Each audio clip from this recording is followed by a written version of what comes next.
So ನಮ್ಮ students ಇದ್ದಾರೆ, final year students. So ಇದು ಜೂನ್ ಮಂತ್. ಸೊ ಇವಾಗ ನಮಗೆ ಏನಪ್ಪ ಅಂದರೆ ಗೋವಾ ಸೀಬೆಕಾಯಿ ಅಂತ ಹೇಳ್ತೀವಿ ನಾವು. ಸೊ ಜಾಪಳಕಾಯಿ ಅಂತ ಹೇಳ್ತೀವಿ ಕಲ್ಯಾಣ ಕರ್ನಾಟಕ ಭಾಗದಲ್ಲಿ. ಸೊ ಇದನ್ನು ನಾವು ಪ್ಲ್ಯಾಂಟ್ ಮಲ್ಟಿಪ್ಲಿಕೇಶನ್ ಭಾಳಷ್ಟು ಇವಾಗ ಪ್ಲ್ಯಾಂಟ್ ಮಲ್ಟಿಪ್ಲಿಕೇಶನ್ ಚಾಲೆಂಜಿಂಗ್ ಟಾಸ್ಕ್ ಆಗುತ್ತೆ.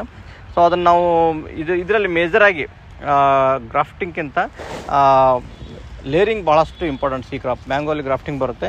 ಸೊ ನಾವು ಜಾಪಳಕಾಯಿ ಗೋವಾದಲ್ಲಿ ತೊಗೊಂಡಾಗ ಲೇರಿಂಗ್ ಅಂತ ಹೇಳ್ತೀವಿ ನಾವು, air layering, especially air layering. So ಯಾಕೆ ಏರ್ ಲೇರಿಂಗ್ ಅಂತಾರಪ್ಪ, ಆಲ್ಮೋಸ್ಟ್ ಇದು ನೋಡ್ಬೋದು ನೀವು. ಸೊ ಏರಲ್ಲೇ ಕೂಡ ನಾವು ಇದು ರೂಟ್ ಫಾರ್ಮೇಷನ್ ಆಗುತ್ತೆ. ಸೊ ಇದನ್ನು ಮಾಡಬೇಕಾದ್ರೆ ಸಮಸ್ತ ಒಂದು ಮೆಥಡಾಲಜಿ ಇದೆ. ಸೊ ಯಾವ್ಯಾವ ಥರ ಮಾಡಬೇಕು ಅಂತ ನಾನು ಹೇಳ್ಕೊಡ್ತೀನಿ. ಮೊದಲನೇದಾಗಿ ನಾವು ಸೆಲೆಕ್ಟ್ ಮಾಡ್ಕೋಬೇಕು, ಏನು ಬ್ರ್ಯಾಂಚ್ ಅಂತೀವೋ ಅಥವಾ ಪಂಟೆ ಅಂತ ಹೇಳ್ತೀವೋ ಒಂದು ಸೆಲೆಕ್ಟ್ ಮಾಡ್ಕೋಬೇಕಾಗತ್ತೆ.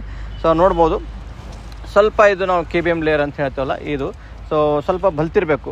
ಸೊ ಅರೌಂಡ್ ನಮ್ಮದು ಪೆನ್ ಆಕಾರ, ಪೆನ್ಸಿಲ್ ಥಿಕ್ನೆಸ್ಗಿಂತ ಸ್ವಲ್ಪ ಇದಾಗಿರಬೇಕು.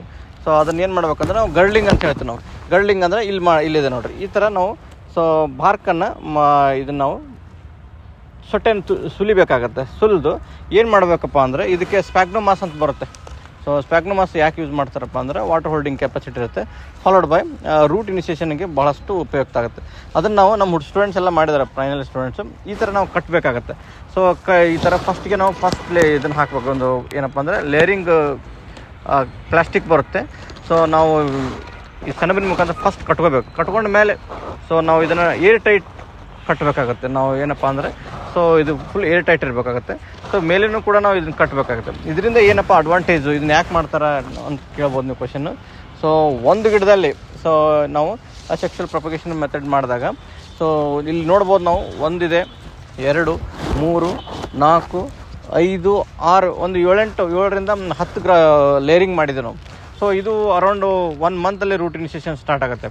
ಸೊ ನೀವು ಅರೌಂಡ್ ಈ ಕಡೆ ನಮ್ಮ ಸ್ಟೂಡೆಂಟ್ಸ್ ಎಲ್ಲ ಮಾಡಿದ್ದಾರೆ, ಇಲ್ಲಿ ನೋಡ್ಬೋದು ನೀವು. ಸೊ ನಾವೇನಪ್ಪ ಅಂದರೆ ಸೊ ವಿತಿನ್ 1 ಮಂತಲ್ಲಿ ಸೊ ನಂಬರ್ ಆಫ್ ಪ್ಲ್ಯಾಂಟ್ಸನ್ನು ನಾವು ರೆಡಿ ಮಾಡ್ಬೋದು. ಸೊ ಇದೇ ಅಡ್ವಾಂಟೇಜ್ ಲೇರಿಂಗ್ದಲ್ಲಿ. ಸೊ ನಮ್ಮದು ಏನು ಪ್ರೊಪಗೇಷನಲ್ಲಿ ಗ್ರಾಫ್ಟಿಂಗ್ ಇರ್ಬೋದು, ಲೇರಿಂಗ್ ಇರ್ಬೋದು ಅಥವಾ ಮೋಲ್ಡ್ ಲೇರಿಂಗ್ ಇರ್ಬೋದು. ಸೊ ಕ್ರಾಪ್ ಸ್ಪೆಸಿಫಿಕ್ ಇದು ಸೂಟೇಬಲ್ ಆಗುತ್ತೆ. ಸೊ ಗೋವಾದಲ್ಲಿ commercial propagation by air layering ಅಂತ ಹೇಳ್ಬೋದು. ಇದರಿಂದ ಏನಾಗುತ್ತೆ, ನೆಕ್ಸ್ಟ್ ರೂಟ್ ಬಂದಾಗ ನಾವು ಗಿಡಗಳನ್ನ ಇಲ್ಲಿ ಇದನ್ನು ರೂಟ್ ಇನಿಷಿಯೇಷನ್ದಾಗ ಇಲ್ಲಿ ಕಟ್ ಮಾಡಿ ಪಾಲಿಥಿನ್ ಕವರಿಗೆ ನಾವು ಇದನ್ನು ಹಾಕಬೇಕು. ಹಾಕಿದ ಮೇಲೆ ಸೊ ಅರೌಂಡ್ ಒಂದು 6 ಮಂತ್ಸ್ ನಾವು ಇದನ್ನು ಜೋಕೆ ಮಾಡಿ ನೆಕ್ಸ್ಟ್ ನಾವು ಮೇನ್ ಫೀಲ್ಡಿಗೆ ಹಾಕ್ಬೋದು. ಸೊ ಇದು one of the best method for layering in Goa ಅಂತ ಹೇಳ್ಬೋದು. Thank you.